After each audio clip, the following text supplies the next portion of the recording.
Pada pertemuan sebelumnya kita sudah membahas tentang dua bentuk kesesatan Syekh Hisham Kabani. Maka dalam video kali ini kita akan melanjutkan bagaimana penyimpangan akidah Syekh Hisham Kabani, tokoh tarekat Naqsabandiyah. Maka teman-teman sekalian diharapkan untuk menonton video ini hingga selesai agar tidak gagal paham.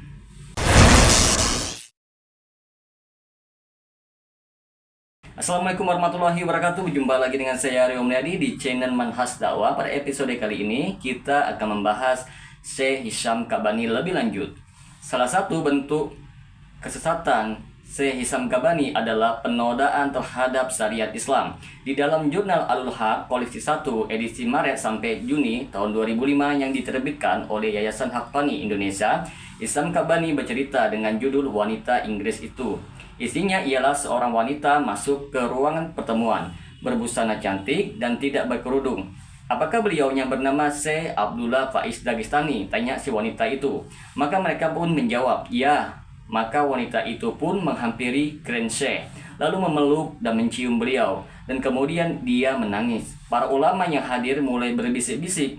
Pemandangan macam apa ini? Dari mana asal wanita itu? Grand Syekh berkata, oh anakku, apa yang Nabi SAW katakan padaku saat ini, aku akan sampaikan kepadamu. Jika Nabi SAW muncul saat ini, bukan secara spiritual, tetapi secara nyata bagi semua orang, maka beliau akan memerintahkan, kamu persis seperti apa yang akan aku sampaikan kepadamu. Ini semua dari beliau. Jika kamu tetap menjaga di jalan itu, maka kamu akan mampu bertemu dan melihat Nabi SAW. Jangan melihat seorang muslim, kamu tidak ada urusan dengan mereka. Siapapun yang ingin menjadi seorang muslim harus mengikuti 3 kewajiban ini. Dan jika kamu menerimanya, maka kamu akan bersama Nabi dan para aulianya.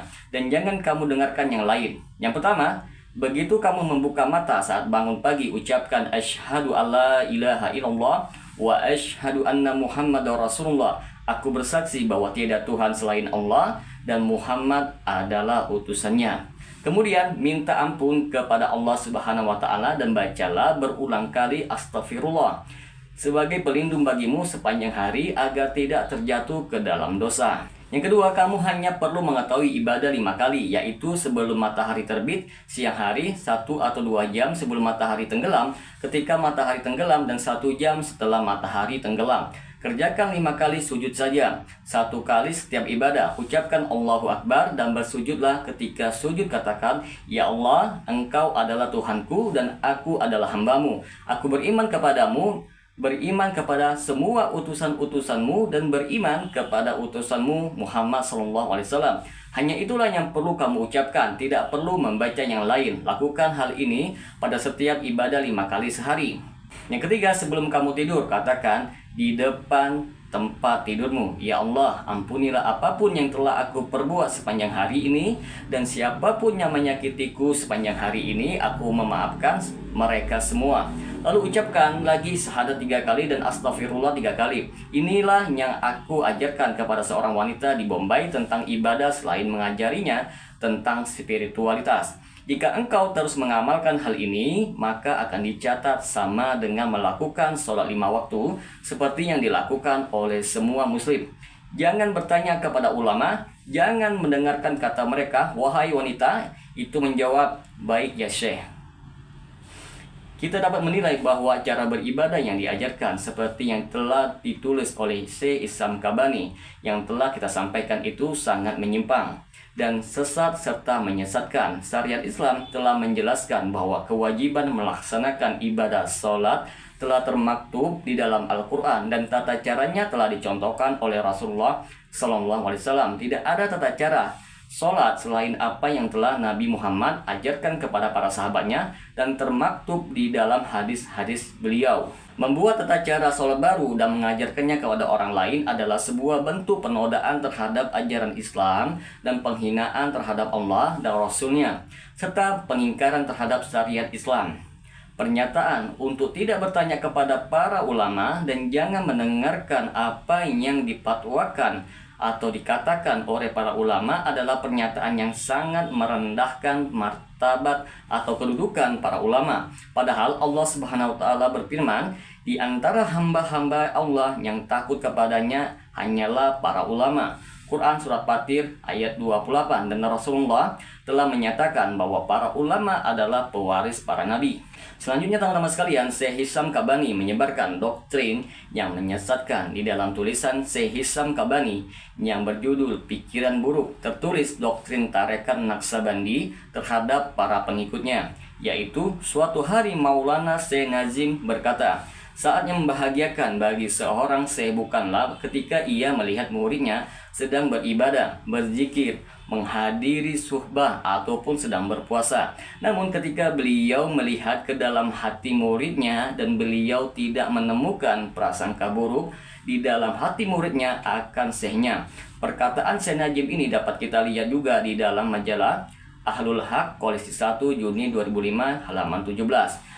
Pada tulisan yang lain berjudul Kaluat, perintah untuk diikuti dan dukungan dari Allah, terdapat doktrin lain yang menyatakan di dalam tarekat, dengarkanlah apa yang dikatakan oleh Syekh walaupun beliau menyuruh menggali bumi lapis ketujuh dengan sekop yang patah, maka kalian harus menggali. Janganlah kalian mengatakan tidak. Jangan gunakan akal kalian dan berkata itu mustahil wahai Syekh. Jika Syekh mengatakan, anakku pergilah ke laut, itu kosongkanlah air dengan sebuah gelas atau sebuah ember. Amanat kalian ada di dasar lautan, maka kalian harus mengosongkan lautan itu. Duduk di sana dan bawa satu ember, lalu kalian katakan, ya Syekh, saya telah menyuruh saya untuk mengosongkan air laut, maka aku akan mengosongkannya. Bahkan jika kalian mengosongkan dari sini dan airnya kembali lagi dari belakang, maka itu tidak masalah. Kalian telah melaksanakan perintah, yaitu taat kepada mursyid. Jika kalian taat kepada mursyid atau syekh, maka kalian pun taat kepada Nabi dan taat kepada Allah Subhanahu wa Ta'ala. Sedangkan di dalam jurnal Alul Haq koleksi 2 edisi Juli sampai Oktober tahun 2005, di dalam tulisan yang berjudul Hikayat Orang Gila bagian kedua disebutkan ketika Sayyidina Umar Khalifah kedua wafat, maka dua malaikat maut mendatangi beliau. Siapa Tuhanmu?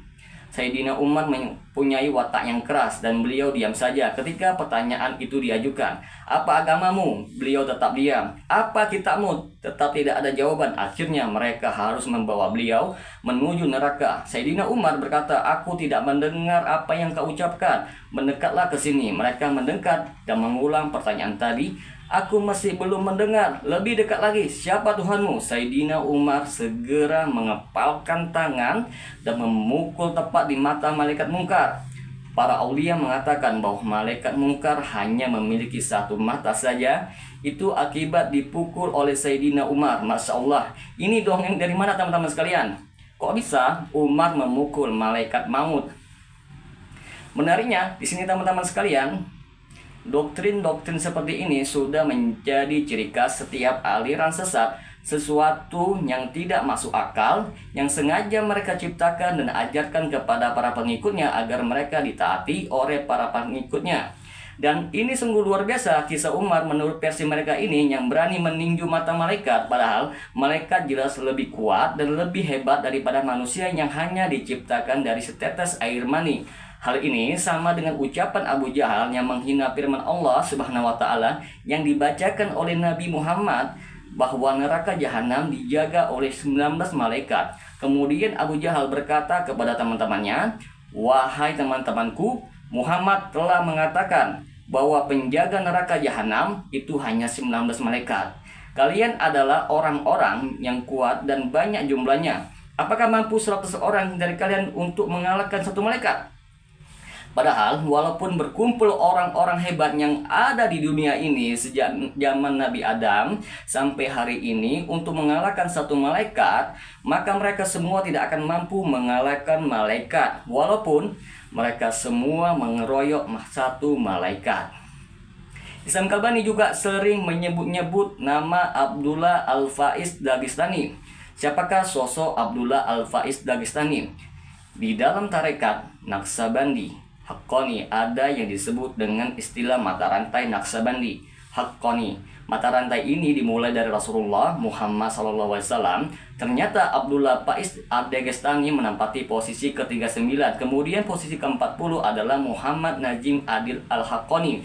Sedangkan Muhammad Hisham Kabani adalah Khalifah Tarekat Naqsabandi Haqqani untuk seluruh dunia. Lalu di dalam bukunya berjudul Muhasabah, nilai seseorang berhubungan dengan cara dia menilai waktu, The Teaching of Sufi Master Maulana Syekh Hisham Kabani, yang diterbitkan oleh Haqqani Sufi Institute of Indonesia. Abdullah Al-Faiz Dagestani lahir di Dagestan, nama negara di Rusia, pada tahun 1309 Hijriah atau pada tahun 1891 Masehi, dan dibesarkan serta dididik secara khusus oleh pamannya, yaitu Syekh Syarafuddin Ad-Dagestani, seorang imam tarekat Naqsabandi. Pada tahun 1980-an, negara Dagestan berada di bawah penjajahan tentara Rusia atau Uni Soviet.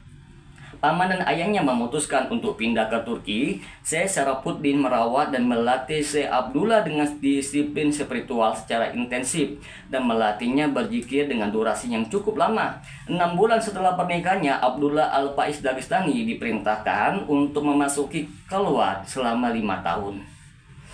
Pada masa khalwat ini, dia mengklaim hal-hal yang menyesatkan, di antaranya yang pertama, mengklaim mampu melihat detik-detik Muhammad berkhalwat beribadah di Gua Hira dahulu sebelum beliau diangkat menjadi Nabi dan Rasul Allah. Dia telah mengaku telah duduk selama 40 hari di belakang Muhammad dan mengaku tidak pernah tidur. Yang kedua, mengklaim mampu berzikir di hadapan Allah Subhanahu wa Ta'ala. Yang ketiga, mengklaim mampu mendengar sebuah bisikan dari hadirat Allah. Dia mengaku telah mencapai rahasia kesadaran dan wukuf abadi, telah berhasil meraih kunci makam itu dan disuruh memasuki hadiratnya.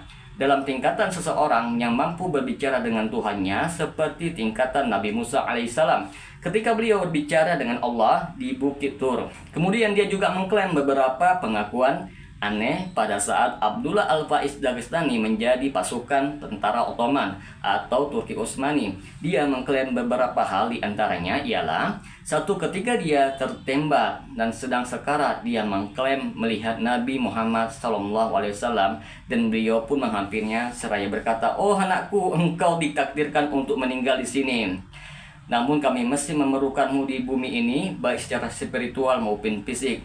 Yang kedua, mengklaim menemani Nabi Muhammad SAW pada saat beliau melihat-lihat ke 7 surga pada Isra Mi'raj. Dia mengaku bisa melihat apa yang ada di dalam ke-7 surga tersebut dan melihat siksaan di neraka, seperti yang Nabi Muhammad pernah disebutkan di dalam hadis-hadis beliau.